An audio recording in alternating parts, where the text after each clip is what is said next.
It's strange how the mind handles memory. It's stranger still how the act of remembering shifts as it moves through grief. It's no longer static, it's no longer confined to chronology, but it is subjected to a quiet remodeling, a kind of reformation that alters not only the substance, but the very arrangement of what we hold on to.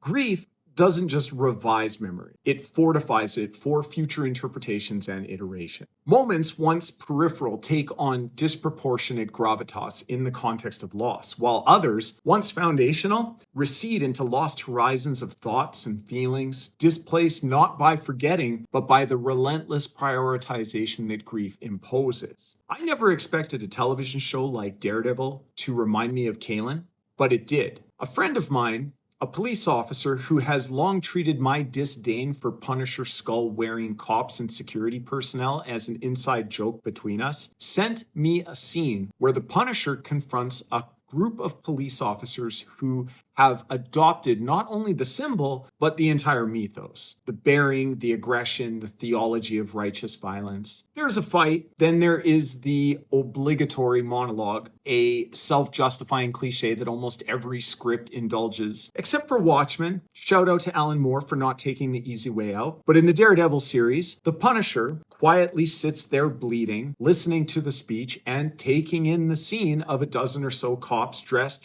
just like him, skulls and all. His response to what is supposed to be their compelling arguments about their place and his in society is a grunted, "You're a bunch of clowns." It's dry, final, unamused, unimpressed, and dripping with contempt. And in that instance, a memory of Calen surfaced, not summoned by conscious association, but evoked from something deeper, something less orderly. Because I wasn't thinking about Calen at all in that moment. Certainly not in any intentional sense, or even in the half-formed ways memory sometimes teases relevance without clarity. I don't even know if Calen ever watched Daredevil or The Punisher, and for my part, I don't recall us ever talking about superhero movies at all. But something about this specific scene, its exaggerated self-seriousness, the stylized facsimile of strength, called something forward anyway. It wasn't the narrative specifics that mattered. It was something more elemental, an alchemy of recognition, the kind that fuses unrelated ideas beneath conscious effort, bypassing the need for deliberate recall. Some memories are stored where they can only be accessed by the friction of the explicit world exerting itself on what we have internalized, by encountering something abrasive enough to strip away the protective varnish and drag them,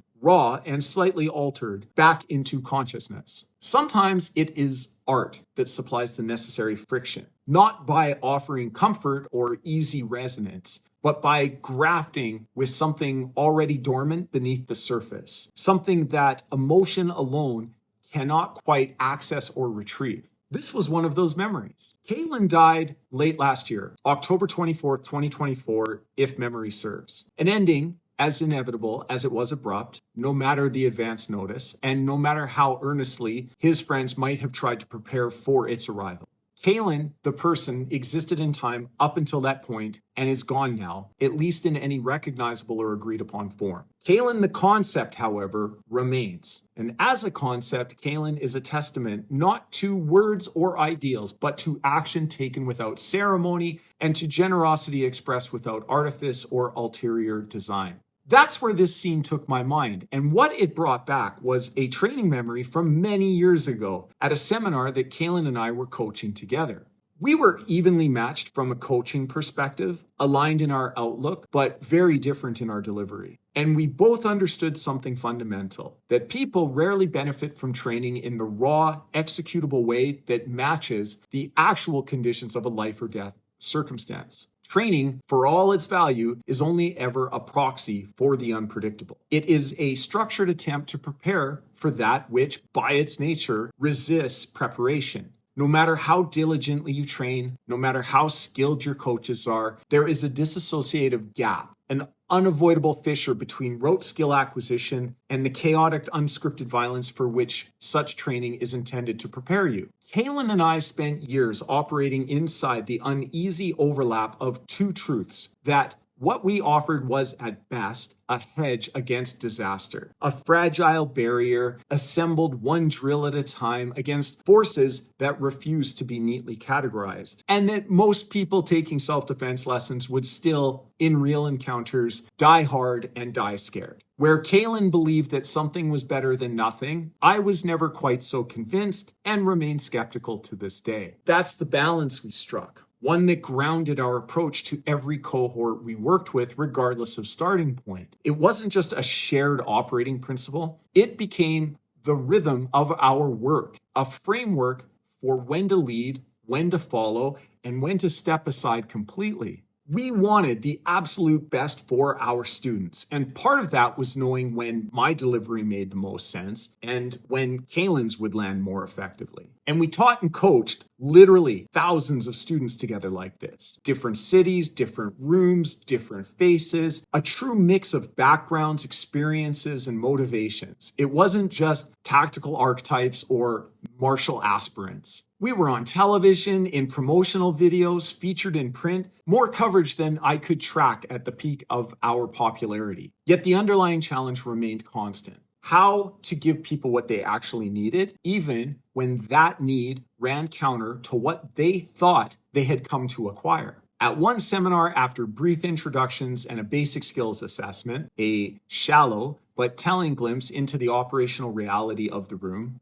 Calen asked me what I thought the group needed. Without hesitation, I said, hugs. Calen laughed, not dismissively, but with the kind of quiet amusement that truths disguised as jokes tend to provoke. And true to his nature, he asked me to explain, because even when the point seemed obvious, he always made space for elaboration. I told him, every time I see law enforcement or security personnel in a Punisher skull workout shirt, I assume their father didn't hug them enough. They don't need another technique or more training. They need hugs. Calen immediately understood the mission. He surveyed the room with impish glee, not casually, but with intent, scanning postures and effects with the observational precision of someone trained to detect dissonance rather than performance. And it didn't take him long to find the source, the man in the Punisher rash guard, posturing as if the branding itself could convey conviction,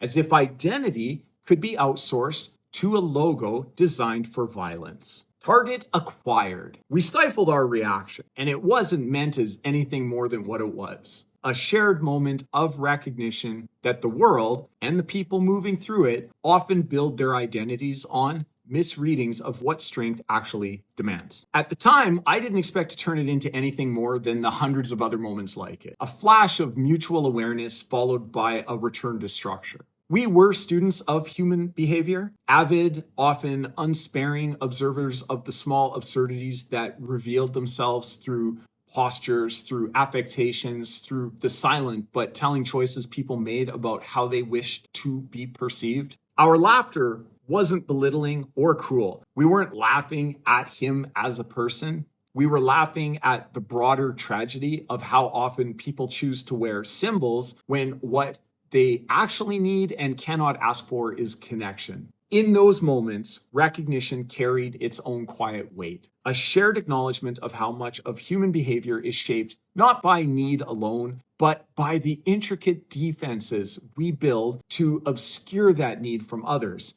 and sometimes even from ourselves. We moved the group into a drill afterward to maintain some semblance of professionalism, but the moment lingered between us, a small, unspoken confirmation of our shared lens on the world. But later, without fanfare or announcement, Calen walked over to the man, and I couldn't hear every word exchanged, but the gesture needed no translation, especially when I caught the last part. Opening his arms, Calen said, "Bring it in, brother."